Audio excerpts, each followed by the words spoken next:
For a while, it felt like James Spader just vanished. One minute he was everywhere, unsettling audiences, stealing scenes, leaving that strange, lingering feeling long after credits rolled.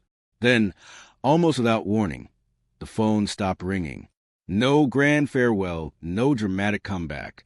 And now, with no new project in sight, the question drifts back. Why did James Spader step away from Hollywood? And why did he never seem all that bothered about coming back?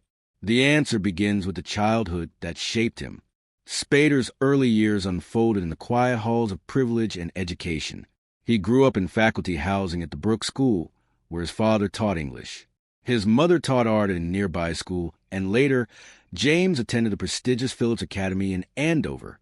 On paper, it looked like a life of opportunity. In reality, it was modest and structured by the limits of 2 teachers raising a family on a constrained income. Even surrounded by knowledge, Spader was restless. He later described himself as a terrible student, disruptive, aware of it, and often uninterested in the rules. By age 10, he was already hustling, running errands, babysitting, selling goods, and even putting together a tiny stand outside his home selling frozen juice concentrate. He tried journalism, creating a one-issue campus newspaper, complete with national news, local sports, and his own drawings. It wasn't about ambition or resume building. It was curiosity, survival, and a drive to make something, sell something, or simply exist on his own terms. Through it all, his parents remained deeply supportive. He admired his father, who ran the dorm where James lived, for his calm, fair, and respectful authority. Students behaved around him, not out of fear, but respect. Even kids like James, who caused trouble elsewhere, learned restraint under his guidance. Then Spader discovered the stage. Acting gave him focus in a way school never had. It was the first thing in his life that truly fit. By 17, he made a bold choice. He dropped out of school and moved to New York City to pursue acting full-time. The dream collided with reality. There were no instant breakthroughs, only auditions, rejections, and a string of odd jobs. Shoveling horse manure at stables, temp work, and a particularly bizarre stint teaching yoga, without knowing anything about it. He dimmed lights, improvised poses, and sometimes even fell asleep mid-class. It was ridiculous, but honest, and it was survival. This blunt honesty followed him into his career. He never romanticized acting as a sacred calling. Many roles came from necessity, not artistic hunger. Still, he sought the most compelling material possible before bills dictated otherwise. Early on, he faced a peculiar challenge. He was too conventionally attractive. Hollywood saw the face first, the complexity second. When he didn't fit the clean hero mold, he became the next best thing, a villain. Throughout the 1980s, Spader built a reputation as a slick, morally slippery man audiences loved to hate. In Pretty in Pink, his audition reportedly provoked a visceral reaction from the casting director, a mix of dislike and fascination before realizing it was just a performance. By the late 1980s and into the 1990s, he moved into leading roles, but never the safe or traditional ones.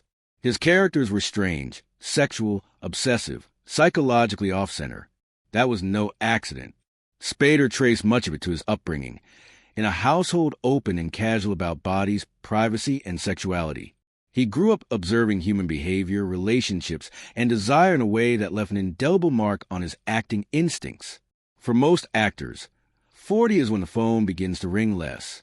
For Spader, it was when everything clicked. He wasn't chasing fame or franchises. He prioritized summers with his children and took roles as needed to cover expenses. Yet, somehow, the work kept getting better. The turning point came in 2002 with Secretary. Playing E. Edward Grey, Spader embodied control, obsession, and an unsettling intimacy.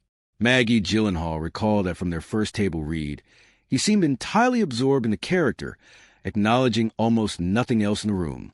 Their relationship on set mirrored the film itself, structured, ritualistic, and strange. Spader blurred the line between actor and role, giving his performance a haunting authenticity. Around the same time, television began to recognize his rare gifts.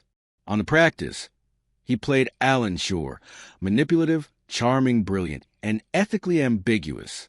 When the series ended, he seamlessly transitioned into Boston Legal, paired with William Shatner's explosive energy. Their chemistry was electric. Controlled chaos met theatrical chaos. Spader's calm intensity balanced Shatner's flamboyance, creating a show that was simultaneously funny, strange, and deeply human. He won 2 consecutive Emmys for the role, cementing his status as a television powerhouse. There were near misses, too. During the casting of Anchorman, Spader pursued Brick Tamland. Creators were skeptical. He was controlled, cerebral, unsettling, yet he understood the humor instinctively. Ultimately, Steve Carell landed the part, and history took its familiar course. Spader's approach to characters consistently challenged expectations. He saw beyond the surface, interpreting roles with unsettling precision. That sensibility brought him to The Office. After Steve Carell's departure, the producers introduced Robert California. Initially intended as a minor auditionee, Spader's performance changed everything. His calm, intense, and enigmatic energy stood in stark contrast to Scranton's chaotic ensemble. What was meant to be 2 scenes evolved into a season-long role, yet his presence also highlighted the show's limitations. Scranton thrived on awkwardness, emotional vulnerability, and a desperate desire for connection, traits Robert California lacked. His detachment was fascinating but destabilizing. Spader was technically brilliant, delivering meticulous, controlled performances that sometimes overpowered the ensemble. The humor relied on human imperfection, but Robert California was unflappable, leaving the emotional engine of the show off-kilter. That's the key to understanding why Spader stepped back from mainstream Hollywood. He didn't fail. The environment wasn't built for him. His choices reflect deliberate prioritization.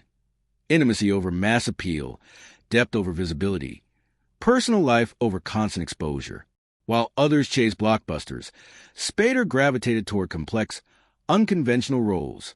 Dream Lover, Crash, Secretary, and even voicing Ultron in Avengers, Age of Ultron.